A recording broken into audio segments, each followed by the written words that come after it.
शिक्षा एवं स्वास्थ्य मंत्री डॉक्टर धन सिंह रावत जी का। साथ ही हम अभिनंदन करते हैं मंचासीन श्रीमती राधा रतूड़ी, अपर मुख्य सचिव उत्तराखंड सरकार, श्री आनंद वर्धन जी,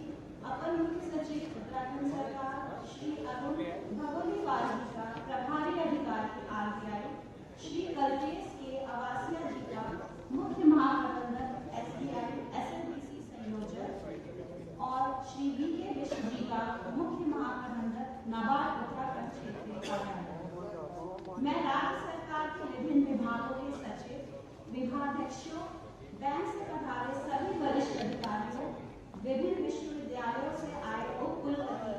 NGOs एंड FPOs से आए पदाधिकारी और सेमिनार में शामिल प्रिंट और इलेक्ट्रॉनिक मीडिया के सभी मित्रों का हार्दिक स्वागत करती हूँ। हर वर्ष नाबार्ड द्वारा जिला स्तर पर संभावित ऋण का आकलन कर उसे राज्य स्तर पर स्टेट फोकस पेपर के रूप में संकलित किया जाता है। इसी कड़ी में नाबार्ड उत्तराखंड क्षेत्रीय कार्यालय द्वारा आज यह सेमिनार आयोजित किया गया है। आदरणीय महोदयगण, यह हमारे लिए अपार हर्ष की बात है कि आपने अपनी उपस्थिति का सौभाग्य हमें प्रदान किया है। इसी खुशी को जाहिर करते हुए अब मैं निवेदन करूंगी हमारे मुख्य महाप्रबंधक श्री VK विश्व जी से कि वे माननीय मुख्यमंत्री जी को पौधा व शॉल भेंट करके उनका स्वागत करें।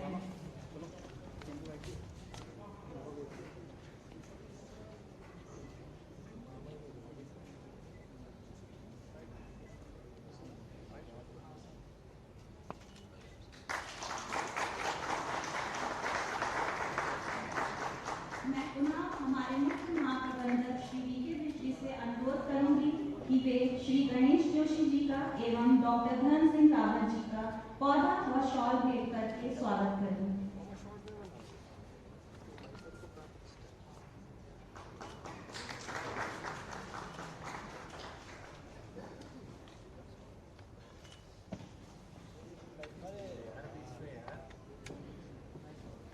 अब मैं निवेदन करूंगी हमारे महाप्रबंधक श्री सुमन कुमार जी से कि वह पौधा भेंट करते हुए स्वागत करें श्रीमती राधा रतूड़ी जी का।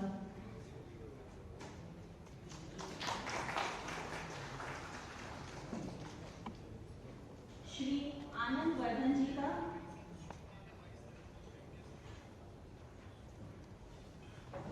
श्री अरुण भगोलीवाल जी का,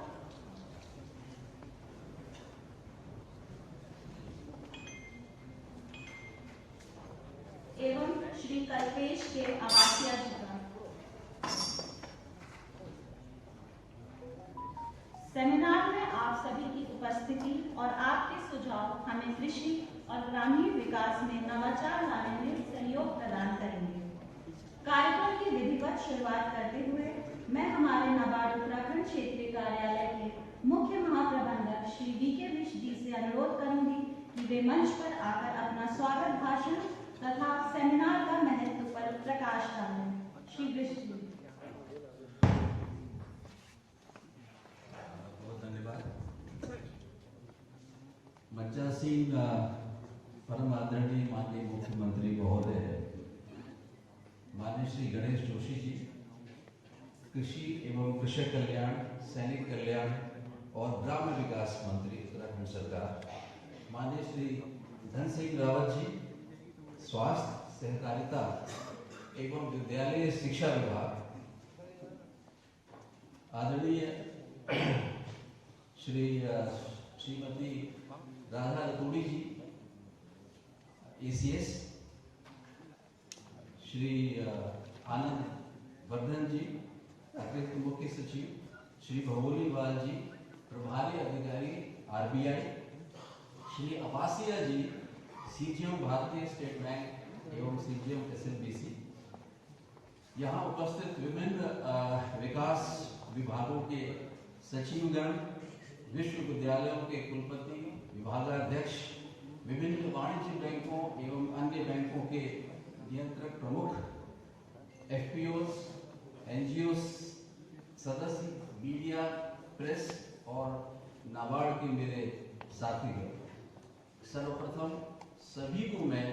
मकर संक्रांति की जो है हार्दिक शुभकामनाएं देता हूं।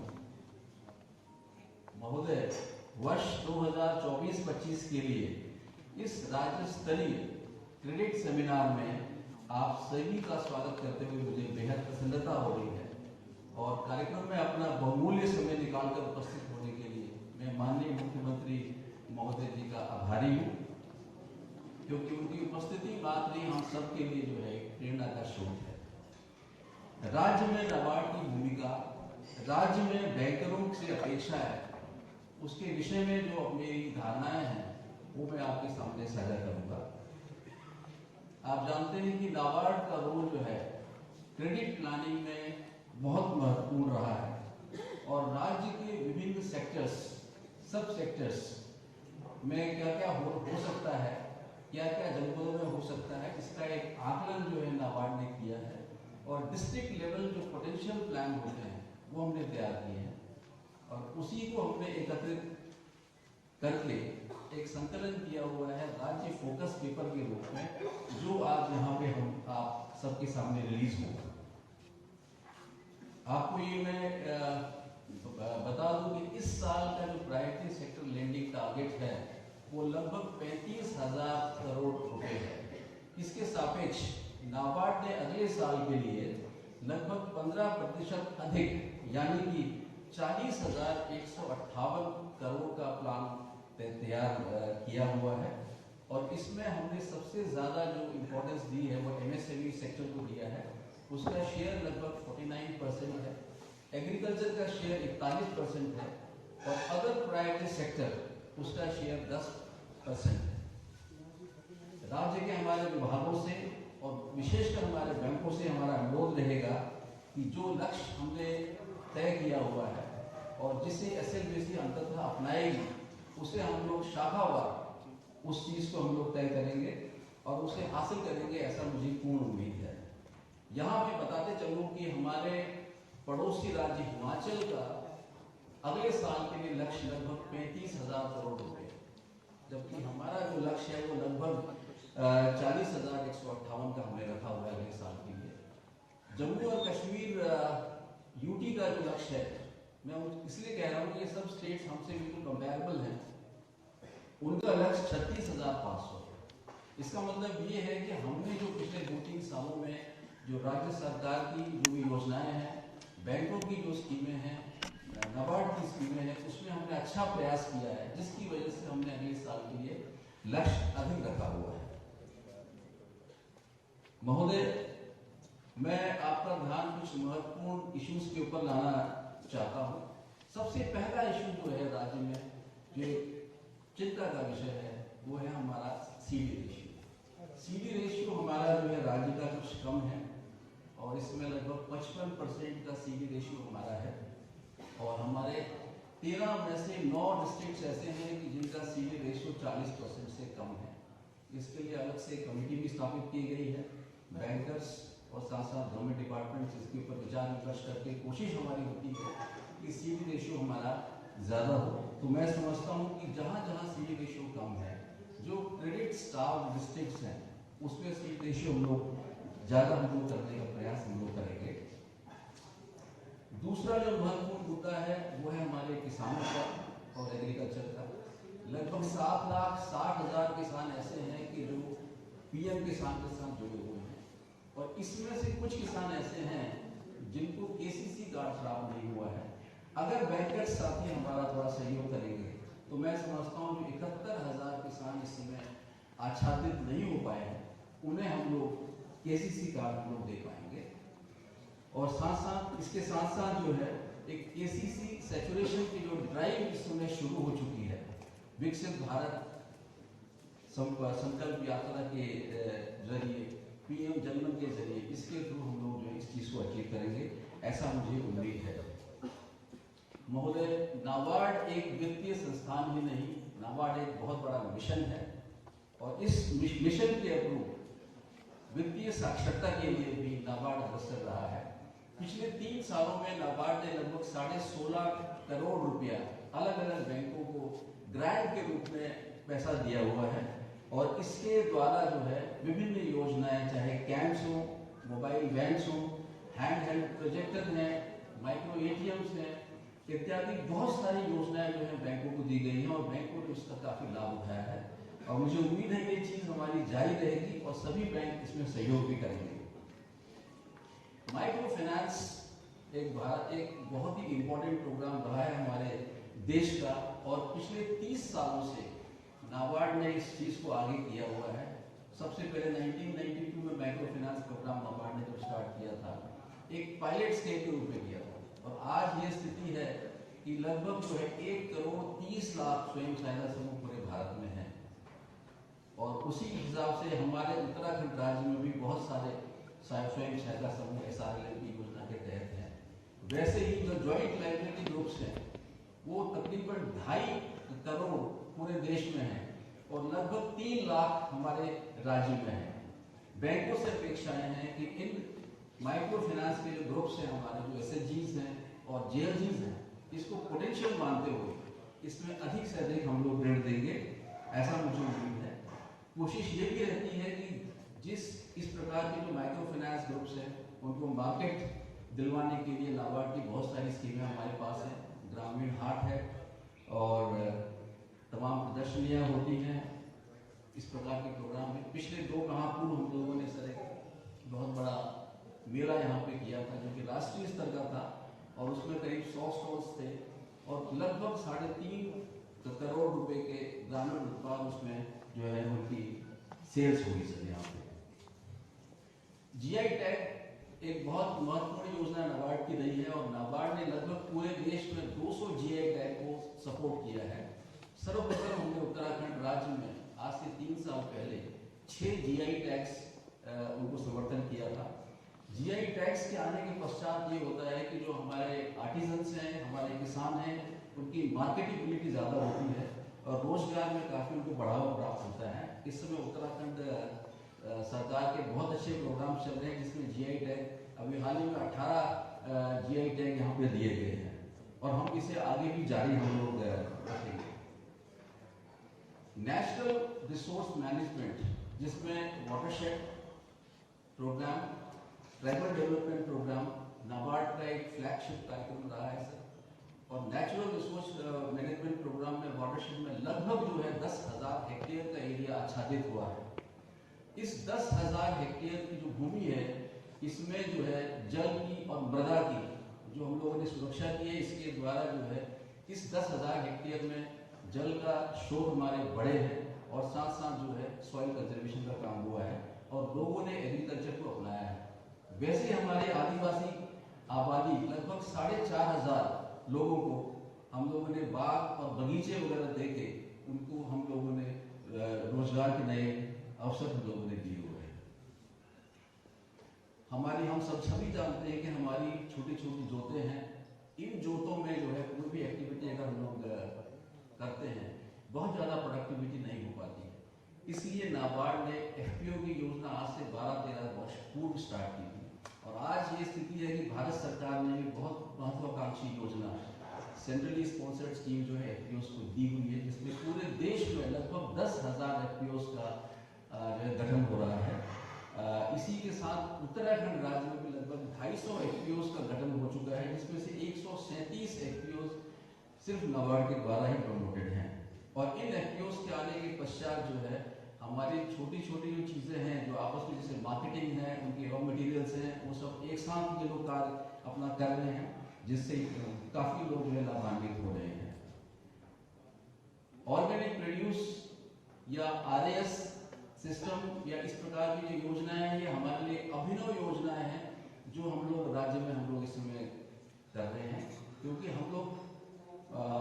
ग्रांट्स इसमें भी हम लोग काफ़ी लोग देते हैं और बहुत सारी स्कीमें हमारी चल रही हैं जो इसमें अभिनव योजनाएं हैं। इन अभिनव योजनाओं के पश्चात ये होता है कि आम लोग भी इस चीज़ को जो है अपनाते हैं और मुझे उम्मीद है कि जो नाबार्ड के इनोवेशंस हैं उसको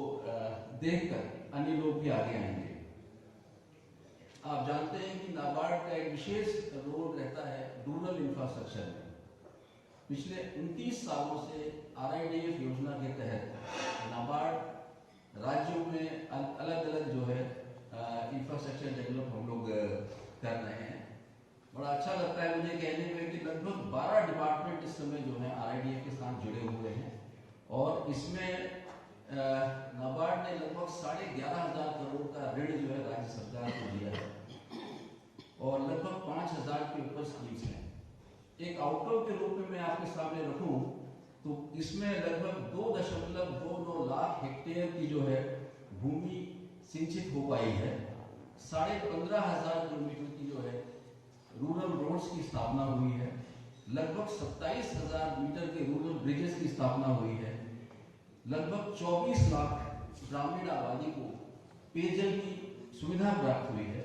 221 स्कूल, ITI, पॉलिटेक्निक आदि का भी जो है यहाँ निर्माण हुआ है। ये सब छोटे से आउटकम है क्योंकि इसके पश्चात बहुत सारे हमारे विभाग है, एनिमल हस्बेंड्री है, फिशरीज है, आपके गोदाम की स्थापना हुई है। ये सारी चीज़ें जो है RIDF से ही संभव हो पाया है और बहुत ज़्यादा एम्प्लॉयमेंट अपॉर्चुनिटी आई है और साथ साथ राज्य सरकार के लिए भी और हमारे लोगों के लिए भी उनकी क्रेडिट एब्जॉर्प्शन कैपेसिटी को काफ़ी इसमें एनकरेजमेंट मिला है। तो हमारे लिए, हमारे बैंकर्स के लिए बहुत अच्छी अपॉर्चुनिटी है क्योंकि इतना सारा एरिया जो है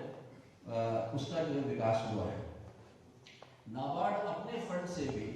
नीडा के तहत, NABARD infrastructure development assistance scheme के तहत पिटपुल को इस समय सहयोग कर रहा है और पावर ट्रांसमिशन के लिए हमने उनको स्कीम इस समय दे रखी है। इसके अलावा मिल्क फेडरेशन हो गए या हमारे UCF हो गए, उनको भी हम लोग सपोर्टिंग हमारा काफ़ी हो रहा है। क्लाइमेट चेंज हम सबके लिए बहुत बड़ा इशू रहा है। आप सभी जानते हैं कि क्लाइमेट चेंज हो रही है और क्लाइमेट चेंज के साथ साथ बहुत ज़्यादा किसानों के लिए दिक्कतें आ रही हैं। नाबार्ड से इस समय 3 इंटरनेशनल फंड्स और नेशनल फंड्स की जो नेशनल इम्प्लीमेंटिंग एंटिटी भी है, ये सारा जो फंड्स बाहर से आता है, इंटरनेशनल फंड्स आता है, वो नाबार्ड के द्वारा ही आता है और नाबार्ड इसमें जो है प्रोजेक्ट को तैयार करना और उसकी मॉनिटरिंग के लिए एक सक्षम जो है एक संस्था है। हम लोगों ने चंपावत में जो है एक क्लाइमेट चेंज का बहुत अच्छा प्रोग्राम किया है और उसके पश्चात इस प्रकार के प्रोग्राम अन्य जगह में हम लोग लेंगे। पैक्स कंप्यूटरीकरण और कोऑपरेटिव सिस्टम नाबार्ड के लिए प्राथमिकता है। जैसा कि माननीय होम मिनिस्टर ने भी कहा है कि आने वाले साल में कम से कम 40% की जो GDP है वो कोऑपरेटिव सिस्टम से ही आनी है और इसमें सबसे महत्वपूर्ण कड़ी है हमारी पैक्स। हमने भारत सरकार के साथ मिलकर जो योजना दी है उसमें सभी पैक्स का कंप्यूटरीकरण हो रहा है। लगभग 670 पैक्स हमारे हैं और 670 पैक्स का कंप्यूटराइजेशन के लिए प्रोसेस स्टार्ट हो चुका है। मुझे उम्मीद है कि आने वाले 3-4 माह के पश्चात ये सारा कार्य हमारा हो जाएगा और इन पैक्स को जो है हम लोग कंप्यूटराइजेशन के पश्चात उनको एक मल्टी फेजेस है, मल्टी एक्टिविटीज के लिए भी तैयार हम लोग इसको कर रहे हैं। तो ये नाबार्ड के कुछ पहलू थे जो मैंने आपके सामने रखे और प्रमुखतः नाबार्ड का जो फाइनेंसिंग है वो बैंक्स को भी होता ही रहता है, चाहे ग्रामीण बैंक है, चाहे वाणिज्यिक बैंक है, स्मॉल फाइनेंस बैंक है, कोऑपरेटिव बैंक्स है। हर साल उनको सब हम लोग सस्ता पैसा उनको हम लोग देते हैं। ऋण प्रभाव हमारा ज़्यादा हो रहा है हर साल। अंत में मुझे यही बात दोहरानी है कि लीड बैंक, SLBC विभागों के से हम लोगों ने बहुत ज़्यादा विचार विमर्श किया और इस विचार विमर्श के पश्चात हम लोगों ने जो है एक जो आकलन किया है अगले साल के लिए कि बैंक कितना ऋण जो है प्राइवेट सेक्टर को देंगे, वो लगभग 40,118 करोड़ का है और मुझे उम्मीद है कि हमारे बैंक्स और हमारे विकास विभाग इस लक्ष्य को पूरा जो है अवश्य करेंगे। एक बार फिर से मैं आप सबका विशेष रूप से यहाँ पे बहुत बहुत धन्यवाद देता हूँ आदरणीय मुख्यमंत्री जी का और आदरणीय जितने गेस्ट हमारे आए हुए हैं। मुझे उम्मीद है कि ये कार्यक्रम हमारा बहुत अच्छा आगे चल के आगे रहेगा और हम अच्छा खासा इसके ऊपर विचार विमर्श करेंगे। बहुत बहुत धन्यवाद। Thank you, sir, for the brief outline about the works of NABARD and setting the tone of the seminar. अब मैं हमारे मुख्य अतिथि माननीय मुख्यमंत्री जी एवं मंचासीन सभी गणमान्य अतिथियों से निवेदन करूंगी कि वे वर्ष 2024-25 के लिए बनाए गए स्टेट फोकस पेपर, जिसमें आगामी वित्तीय वर्ष के लिए कृषि से संबंधित और अन्य प्राथमिकता वाले क्षेत्र नाबार्ड द्वारा आर्थिक की गई ऋण क्षमता प्रस्तुत की गई है का अनावरण कर हमें अनुग्रहित करें।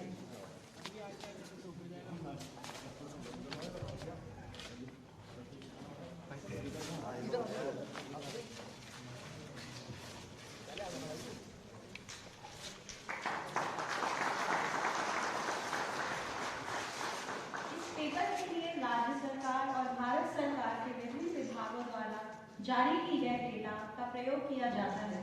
विभागों के साथ परामर्श कर राज्य सरकार की प्राथमिकता, नीति, कार्यक्रम को ध्यान में रखते हुए नाबार्ड की अन्य पार्टनर एजेंसीज का फीडबैक सम्मिलित करते हुए यह स्टेट फोकस पेपर तैयार किया जाता है। आप सभी सहयोगी संस्थाओं को नाबार्ड आभार व्यक्त करता है। Thank you all the dignitaries for unveiling the state focus paper. अब मैं अनुरोध कार्यक्रम को आगे ले जाते हुए और अपने मुख्य अतिथि की ओर रुख करते हुए, जिन्हें सुनने को हम सब आतुर हैं, अर्थात जनप्रिय हमारे माननीय मुख्यमंत्री पुष्कर सिंह धामी जी को मैं अब अनुरोध करूंगी कि वे हमें संबोधित करें और हम सभी का मार्गदर्शन करें। आदरणीय मुख्यमंत्री।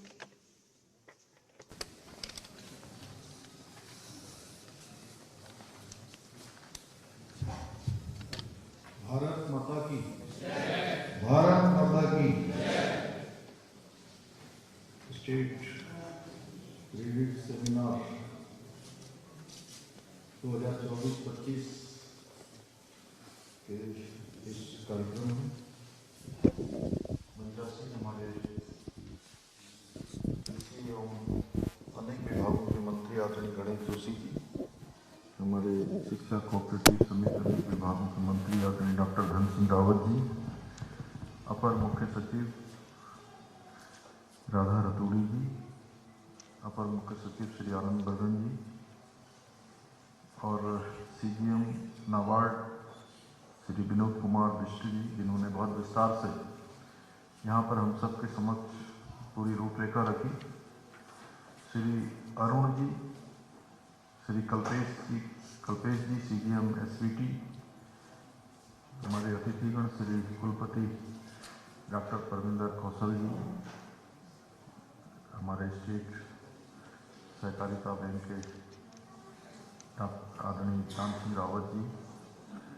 सादाब संत जी, हमारे वक्फ बोर्ड के हमारे सचिव श्री पुरुषोत्तम जी,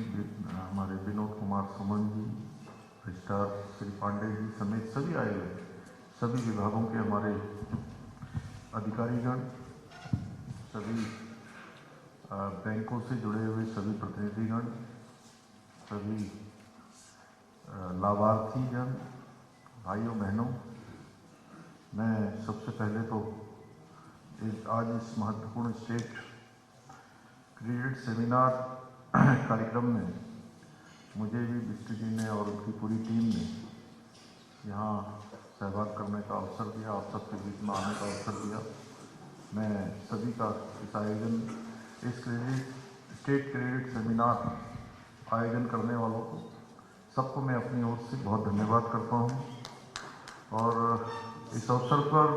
विशेष रूप से मैं नाबार्ड का आभार व्यक्त करना चाहता हूँ, जिन्होंने उत्तराखंड में बहुत सारे सेक्टरों में, जिसमें कृषि, बागवानी, छोटे और मध्यम क्षेत्र के उद्योगों के विकास हेतु जो उन्होंने अभी अन्य राज्यों के साथ, हिमाचल के साथ, जम्मू कश्मीर, जो हमारे आसपास के हमारे समकक्ष के राज्य हैं, पर्वतीय राज्य या जिनको हिल स्टेट कह सकते हैं, उनकी और हमारी जो तुलना रखी और उसमें जो आगामी वर्ष के लिए 40,000 करोड़ रुपए का ऋण की जो योजना तैयार की है, उसके लिए मैं आपको विशेष रूप से धन्यवाद करता हूँ कि जो हमारा मिशन है, उसी मिशन को हमारा नाबार्ड भी जो है आगे बढ़ाने का काम कर रहा है। साथ में हमारे प्रधानमंत्री जी का, जो उन्होंने अनेक बार एक बात को उन्होंने शुरू किया केदारनाथ जी से कि 21वीं सदी का तीसरा दशक उत्तराखंड का दशक होगा, और उसको फिर उन्होंने अनेक अवसरों पर कहा है। और वो बात हमारे लिए चरितार्थ भी हो रही जब हम देखते हैं कि हम तेजी से इन क्षेत्रों में भी आगे बढ़ रहे हैं। ऋण का जब अभी आकलन कर रहे थे विष्णु जी, तो मुझे बड़ा अच्छा अंदर से आनंद की अनुभूति हो रही थी जब मैं देख रहा था कि हिमाचल का आपने बताया लगभग 35,000 करोड़, 35 बता रहे थे, 35,000 करोड़, और बगल में हमारे JNK में 36,000 करोड़ और हमारा 40,000 करोड़। तो मुझे लग रहा था कि ये सब माननीय प्रधानमंत्री जी धरातल पर उतर रहे हैं। और यह भी आपने बताया कि पिछले वर्ष की तुलना में लगभग 15% अधिक है इस साल की अपेक्षा, और पिछले वर्ष की तुलना में लगभग 33% होगा। 30%। कहाँ से आवाज़ आ रही है? उधर से 30%, 32-33% अधिक है। यह हमारे जो छोटे किसान हैं, छोटे जो मझोले उद्योगों में लगे हुए लोग हैं, उनके लिए वास्तव में इस प्रकार की व्यवस्था वो किसी वरदान से कम नहीं है। उनका इससे बहुत प्रोत्साहन होगा, उनको सबको आगे बढ़ने का अवसर मिलेगा। लेकिन यहाँ पर मेरा एक आपसे अनुरोध रहेगा कि इसकी निगरानी बहुत ज़रूरी है, और ऋण किन लोगों को देना है, कौन लोग इसके लाभार्थी हों, कौन लोग इसके ज़रूरतमंद हैं, उस पर विशेष रूप से ध्यान देने की आवश्यकता होगी। साथ ही साथ जो हमारी मातृशक्ति है, और आज हमारे प्रधानमंत्री जी ने देश के अंदर नारी शक्ति बंधन विधेयक संसद के दोनों सदनों में पारित करके कानून बना दिया, आगे के लिए उनके आरक्षण सुनिश्चित कर दिया, और राज्य में हमने पहले से ही 30% का आरक्षण, यहाँ की जो मातृशक्ति हमारी माताएं बहनें हैं, उनके जीवन स्तर को सुधारने के लिए, उनको भी उन्नयन की ओर बढ़ाने के लिए, आगे बढ़ाने के लिए, उनके प्रोत्साहन के लिए 30% का आरक्षण यहाँ की सभी सरकारी जो हमारी निकलने वाली नौकरियां हैं उन सब में किया है। तो यहाँ पर नाबार्ड द्वारा जो मातृशक्ति है उसके लिए एक विशेष प्रकार की जो योजनाएं हैं, वो योजनाएं आप अपने आगे के कार्यक्रमों में सम्मिलित करेंगे तो निश्चित रूप से मातृशक्ति को आगे आने का अवसर मिलेगा। और जो हमारी अभी मैं लाभार्थी बहनों से बात कर रहा था टिहरी जनपद की, आज से 2 दिन पूर्व, तो वो कह रही थी कि हम लोगों ने अभी रक्षाबंधन के पर्व पर लखपति दीदी जो हमारी योजना चल रही है उसी के साथ सशक्त उत्सव बहना योजना हमने प्रारंभ की है। तो उस योजना के माध्यम से उनको बहुत सारा जो अपना बनाया जाने वाला उत्पाद है उसको विपणन करने के लिए एक स्थान मिला था। राज्य सरकार इस दिशा में भी काम कर रही है। तो मेरा विशेष अनुरोध रहेगा कि इन सबको भी कहीं ना कहीं बैंकों से ऋण लेने के लिए उसका सरलीकरण बहुत ज़रूरी है। कई बार होता क्या है कि आप भी करना चाहते हैं, लोग भी करना चाहते हैं, सरकार भी आपके साथ है, लेकिन बहुत सारी जटिलताएं होने के कारण से, कठिनाई होने के कारण से जो लोग वास्तव में कुछ करना चाहते हैं वो ऋण लेने से वंचित रह जाते हैं। और बहुत बार ऐसी स्थिति होती है कि अब तो बहुत जागरूकता हो गई, बहुत सारे हमारे स्वयं सहायता समूह काम कर रहे हैं, सरकारी विभाग भी काम कर रहे हैं, बैंकों के लोग भी आगे आकर उनको प्रोत्साहित करने का काम कर रहे हैं। लेकिन उसके बावजूद भी बहुत लोग जब फॉर्मेलिटी पूरी नहीं कर पाते और बहुत जब हम बात करते हैं और बात करने के बाद व्यवहारिक रूप से उनको नहीं कर पाते तो लोग पीछे हटना शुरू कर देते हैं। तो उसमें उनका प्रोत्साहन कैसे हो, थोड़ा व्यवहारिक रूप से हम उनको आगे समझ लें। और बैंक, वैसे बैंक और हमारे में अंतर क्या है, थोड़ा सा बैंक के लोग क्या करते हैं कि ये पूरी ऑनरशिप लेते हैं, ये अच्छी बात है बैंक के लिए कि ये पूरा आकलन कर लेते हैं आगे पीछे का, ये कर पाएगा कि नहीं कर पाएगा, ये आगे का कितना पोटेंशियल इसके अंदर है। थोड़ा हम लोगों के स्तर पर कई बार होता है कि औपचारिकताएं करके छोड़ देते हैं या एक बार ऋण भी दे देते हैं, क्यों पांडे जी, और उसके बाद जो है वो ऋण देने के बाद क्या वो आगे चल पाएगा कि नहीं चल पाएगा, ये आकलन भी होना चाहिए। और जो थोड़ा बहुत 19-20 हो उसको चलाने की कोशिश भी करनी चाहिए। मेरा आपसे विशेष अनुरोध है कि अगर हम इस दिशा में सोचेंगे, और जो हमारा विशेषकर से आज जो हमारा पर्वतीय क्षेत्र है उन क्षेत्रों में पलायन रोकने के लिए जहाँ सरकार ने पलायन रोकथाम का आयोग बनाया है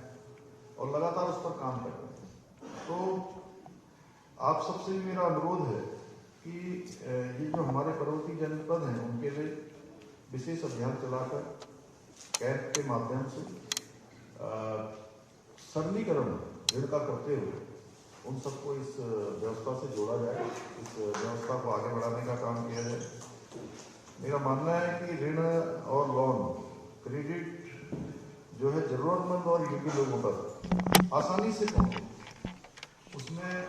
बैंकों की जो भूमिका है वो बहुत बड़ी भूमिका है। उनके कारण से जरूरतमंद लोग आगे बढ़ने का उनको अवसर मिलता है, और हमें ध्यान देना होगा कि जो जरूरतमंद लोग हैं वो मतलब ऋण आसानी से प्राप्त करें, टके ना, उनको परेशान ना होना पड़े, उनको लगे कि भाई जो काम हम करना चाहते हैं उसमें बैंक भी हमारा सहयोग कर रहे हैं, उनके अधिकारी भी सहयोग कर रहे हैं, बैंकों के कार्मिक भी सहयोग कर रहे हैं, हमारी संस्थाएं भी सहयोग कर रही हैं। और इसके लिए जरूरी है कि हमको सबको बैंकों को विशेषकर से इसमें मिशन मोड में काम करने की जरूरत है। और नाबार्ड की ऋण योजना के आवंटन के प्रत्येक बैंक ब्रांच को एक लक्ष्य लेकर, एक टारगेट लेकर इस पर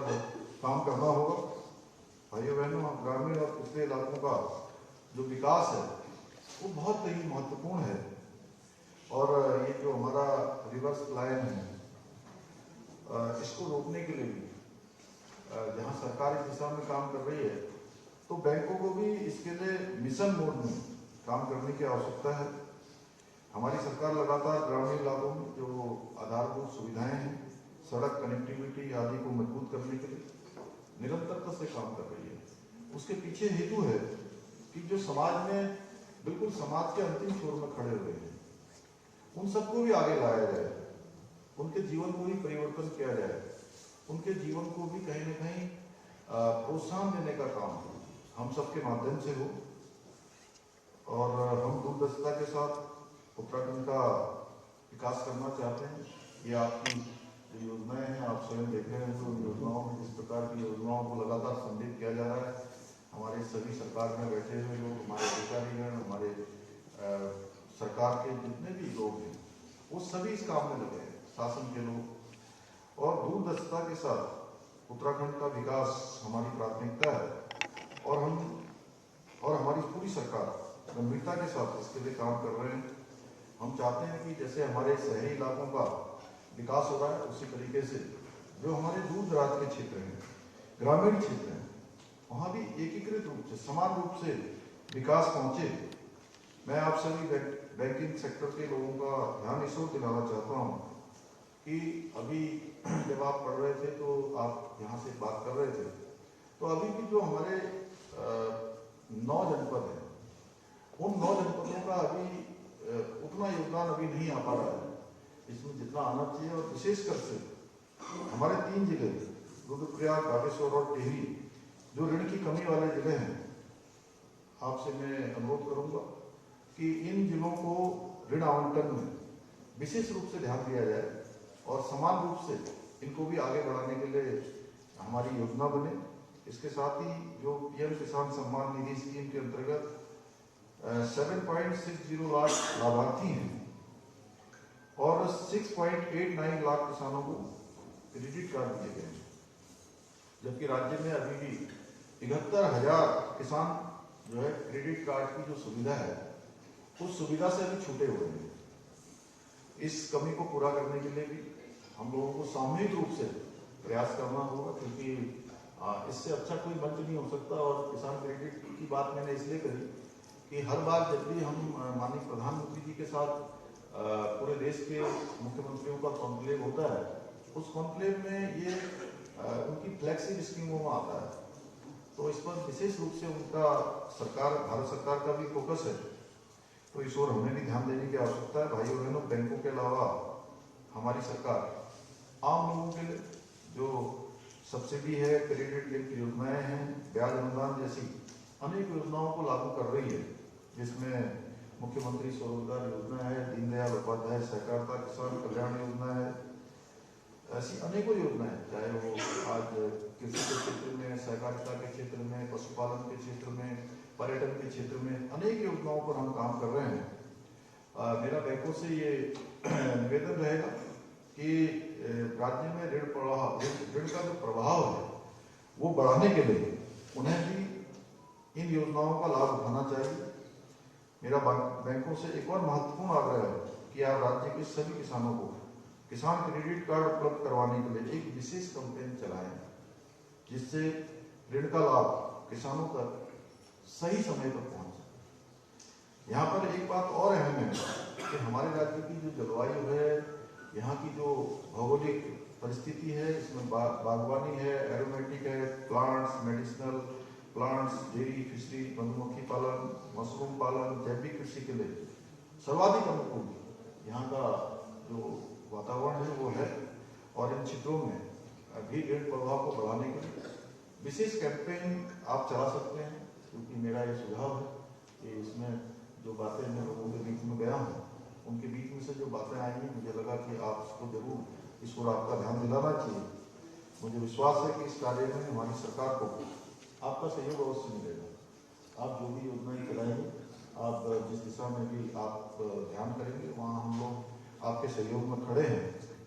और आप सबको पता ही है कि प्रदेश में जो आजकल विकसित भारत संकल्प यात्रा चल रही है, और मैं भी लगातार उनके जो लाभार्थी हैं उन लाभार्थियों से लगातार बात कर रहा हूँ। और हमारे प्रधानमंत्री जी का जो लक्ष्य है 2047 तक भारत को विकसित भारत बनाना, और सरकार की योजनाओं को उन कमजोर लोगों तक पहुंचाना है जो इन योजनाओं के पात्र तो हैं, लेकिन जानकारी के अभाव में उनको इन योजनाओं का लाभ नहीं मिल पा रहा है, उन्होंने अभी तक लाभ नहीं उठाया है। मैं सभी हितधारकों से, विभागों और बैंकों से अपील करता हूँ कि इस यात्रा में बढ़ चढ़कर भाग लें, और जो भी अभी 26 जनवरी तक यात्रा चलनी है अपना योगदान दें, क्योंकि मैंने भी तय किया है प्रत्येक जनपद में हर एक दिन जो उनकी यात्रा होती है तो 10 से 15 लाभार्थियों से स्वयं में बात भी करता हूँ। आप सब लोगों से भी मैं अपील करता हूँ कि इनमें अपना जो भी योगदान हो सकता है योगदान दें, लोगों को जागरूक बनाएं तथा सरकार की योजनाओं को आम लोगों तक पहुँचाने में अपनी भूमिका अवश्य अदा करें। भाइयों बहनों, हमारे देश के यशस्वी प्रधानमंत्री आदरणीय नरेंद्र मोदी जी ने हमें किसानों की आय दोगुना करने का लक्ष्य दिया है, और ये लक्ष्य हमारा संकल्प है, और हमारी सरकार इस लक्ष्य को प्राप्त करने के लिए निरंतरता से कार्य कर रही है, और जिसमें आप सबका सहयोग भी अपेक्षित है। राज्य में अधिक से अधिक ऋण प्रभाव से हम विकास की जो असमानता व पलायन जैसी चुनौतियां हैं उनका भी सफलतापूर्वक सामना करने में अवश्य सफल होंगे। आप सबको बात है, आप सबको पता ही है कि पिछले दिनों हमने देहरादून में ग्लोबल इन्वेस्टर समिट का आयोजन किया था, जिसका उद्देश्य उत्तराखंड को निवेश के क्षेत्र में भी एक विशेष डेस्टिनेशन के रूप में स्थापित करना है। और हमारे प्रधानमंत्री जी ने जो वहाँ से पूरे देशवासियों से एक अपील की थी, क्योंकि एक क्रीम यहाँ बैठी हुई है, और इस क्रीम से मैं फिर उनको स्मरण कराना चाहता हूँ कि प्रधानमंत्री जी ने क्या अपील की थी। प्रधानमंत्री जी ने अपील की थी कि जो आज बहुत सारे देश के लोग दुनिया के विभिन्न देशों में जाकर अपने बच्चों की विवाह इत्यादि के कार्यक्रम कर रहे हैं, मंगल कार्यक्रम कर रहे हैं, तो उन्होंने कहा कि सबसे अच्छा जो डेस्टिनेशन है इसके लिए, भगवान के जो सबसे नजदीक है वो देवभूमि उत्तराखंड है। और उन्होंने अपील करी, और मैं सच बताऊं आपको कि कल मैं एक किसी कार्यक्रम में गया था, तो वहां मुझे एक बहुत बड़े जो हजारों लोगों को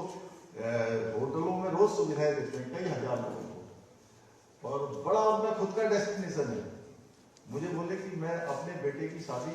अगले महीने आपके यहाँ करने आ रहा हूँ, आपको निमंत्रण देने आ रहा हूँ। ऐसे मुझे कई लोग मिले, तो लोगों में एकदम से, और कुछ लोग ऐसे भी मिले जो मेरे पास आए कि कार्ड देने के लिए, अपना निमंत्रण देने के लिए, बोले कि उसके तुरंत बाद आए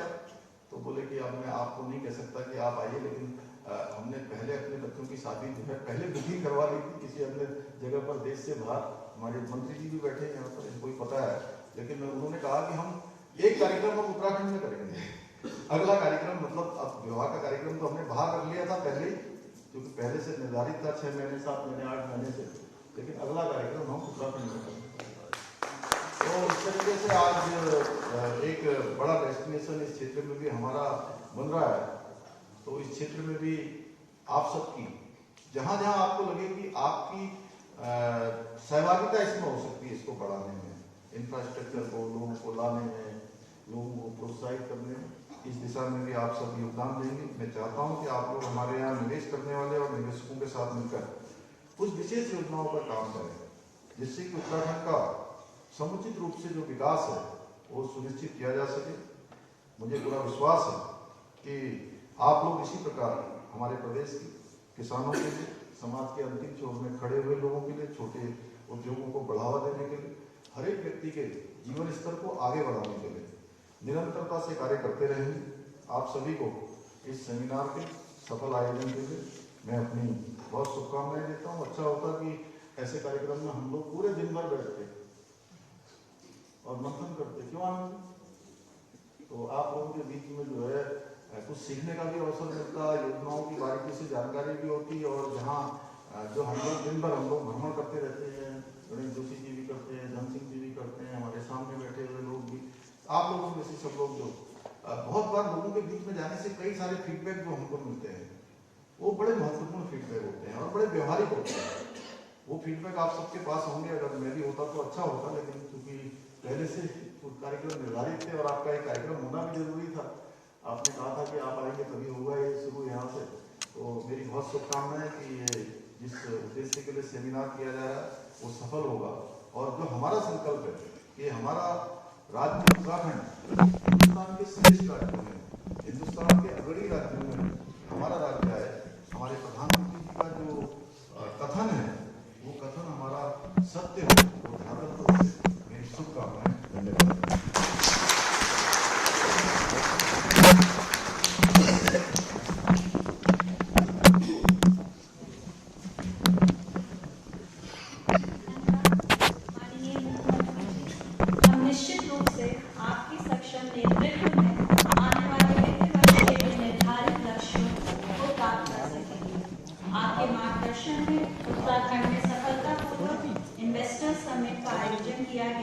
जो प्रदेश की आर्थिकी को मजबूत करने की ओर एक महत्वपूर्ण कदम रहा है। आपके द्वारा राज्य के विकास के लिए विभिन्न योजनाओं का संचालन किया जा रहा है। हम आपको विश्वास दिलाते हैं कि नाबार्ड सभी बैंकों एवं विभिन्न विभागों के साथ समन्वय बनाकर सरकार की प्राथमिकताओं पर मिलकर कार्य करेगा, ताकि जरूरतमंद किसान उद्यमी को समय पर ऋण की प्राप्ति हो सके। अब मैं अनुरोध करूंगी हमारे नाबार्ड उत्तराखंड क्षेत्रीय कार्यालय के मुखिया श्री वीके बिष्ट सर से कि वे हमारे कार्यक्रम के मुख्य अतिथि माननीय मुख्यमंत्री जी को एक स्मृति चिन्ह भेंट करें। यह स्मृति चिन्ह हमारी तरफ से सिर्फ एक भेंट नहीं है, यह एक भावना है, एक उत्साह और समर्पण का प्रतीक है।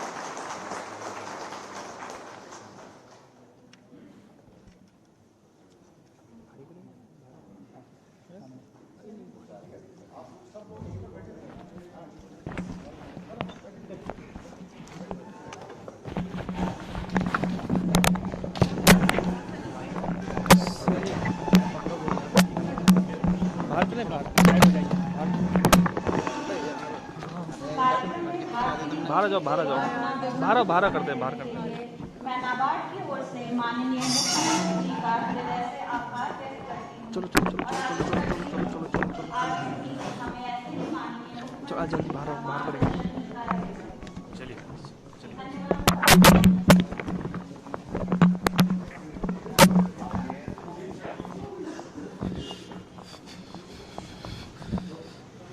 आ जाओ बाहर आ जाओ। अरे यहाँ पे अरे बाहर आ जाओ यार, बाहर बाहर बाहर बाहर।